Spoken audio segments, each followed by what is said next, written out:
दोस्तों, आज हम स्टॉक मार्केट के इतिहास में घटी ऐसी विचित्र घटना की जानकारी देने वाले हैं जिससे आप चौंक जाओगे। इस घटना को सुनने के बाद आपके मन में ऐसे प्रश्न उत्पन्न होंगे जिसके जवाब हमारे आधुनिक विज्ञान के पास भी नहीं है। उन्हीं सवालों में से एक सवाल है टाइम ट्रैवल। क्या कोई तरीका है जिससे हम समय के पार निकल जाएं? क्या हम कभी टाइम ट्रैवल जैसी घटना को वास्तव में घटित होता देख सकेंगे? शायद ही हमें इन सवालों का जवाब भविष्य में कभी मिलेगा, लेकिन समय समय पर दुनिया के सामने कुछ ऐसे लोग भी आते रहे हैं जो ये दावा करते हैं कि वह समय यात्री है। अपनी बातों पर विश्वास दिलाने के लिए उनके पास कोई ना कोई ऐसी जानकारी या ऐसी चीजें जरूर होती है जो अपने समय से बहुत आगे की लगती है, जिसकी वजह से ना चाहते हुए भी इन लोगों पर विश्वास होने लगता है। आज हम आपको ऐसे ही एक टाइम ट्रैवल यानी भविष्य से आए एक व्यक्ति के बारे में बताने वाले हैं, जिसे जानकर आप लोग भी शॉक रह जाएंगे। ये घटना है 2003 के मार्च की, जब 44 साल के एंड्रू कार्लसन नाम के एक व्यक्ति को पुलिस ने कनाडा के टोरंटो शहर से इनसाइडर ट्रेडिंग के जुर्म में गिरफ्तार कर लिया। इनसाइडर ट्रेडिंग यानी शेयर मार्केट में इन्वेस्ट करने से पहले ही पता होना कि कौन से शेयर्स बढ़ने या घटने वाले हैं। पुलिस को एंड्रू पर शक तब हुआ जब उसने सिर्फ $800 लगाकर लगभग $350 मिलियन कमाए थे।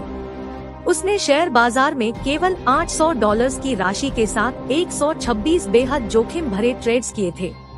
ऐसे ट्रेड्स जिन्हें कोई भी समझदार निवेशक कभी भी निवेश नहीं करता।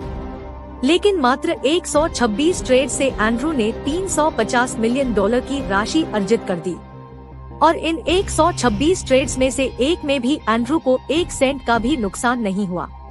शेयर मार्केट के हिसाब से ये एक नामुमकिन बात थी, क्योंकि शेयर मार्केट एक ऐसी जगह है जहां बड़े से बड़े दिग्गज भी गलती कर जाते हैं और नुकसान कर बैठते हैं। लेकिन एंड्रू के केस में ये स्थिति बिल्कुल उलट थी। एंड्रू के शेयर मार्केट में हो रहे असाधारण मुनाफे ने सिक्योरिटी एक्सचेंज कमीशन का ध्यान अपनी ओर खींचा।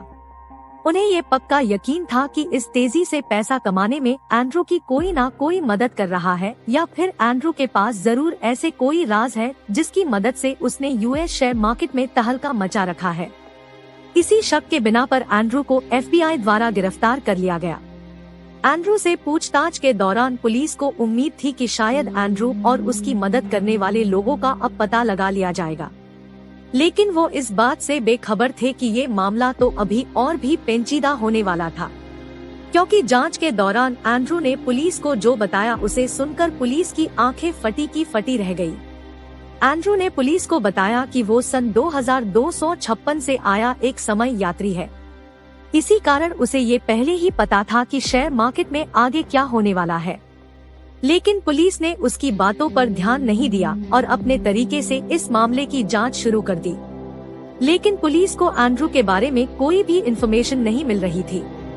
ना तो इस नाम के व्यक्ति का कोई सरकारी डेटा था, ना ही कोई अन्य रिकॉर्ड, ना ही कोई पहचान पत्र, और ना ही कोई ऐसा रिकॉर्ड जिससे ये साबित हो सके कि एंड्रू कार्लसन नाम का कोई व्यक्ति उस समय में एग्जिस्ट करता है। सन 2003 के समय में किसी ऐसे व्यक्ति का हिरासत में आना जिसकी कोई भी पहचान नहीं हो पा रही थी, जिसका कोई भी रिकॉर्ड कहीं भी मौजूद नहीं था, ये वाकई एक बेहद रहस्यमय बात थी। ऐसा लगता था मानो एंड्रू उस समय दुनिया के लिए एग्जिस्ट ही नहीं करता था। एंड्रू से हर बार पूछताछ में भी उसने हर बार यही कहा कि वो एक समय यात्री है, जो कि इस काल में सिर्फ पैसा कमाने के मकसद से आया है। अपनी बातों पर यकीन दिलाने के लिए एंड्रू ने पुलिस को कुछ ऐसी जानकारियां दी, कुछ ऐसी घटनाओं के बारे में बताया जो कि अभी घटित नहीं हुई थी, लेकिन बहुत जल्द घटने वाली थी। उसने पुलिस के आगे ये प्रस्ताव रखा कि अगर उसे जाने दिया जाए तो वह फ्यूचर में इस्तेमाल होने वाले तरीकों से एड्स का इलाज करने का तरीका भी पुलिस को बताएगा और ओसामा बिन लादेन की सटीक जानकारी भी पुलिस को देगा। उसने पुलिस को बताया कि वह पहले भी समय में कई बार यात्रा कर चुका है। आप में से बहुत से लोगों ने इस तस्वीर को कई बार टाइम ट्रैवल से जुड़ी वीडियोस और पोस्ट में देखा होगा, जहां एक आदमी फोटो के समय से कहीं आगे के फैशन वाले कपड़े और ग्लासेस लगाए दिखाई देता है।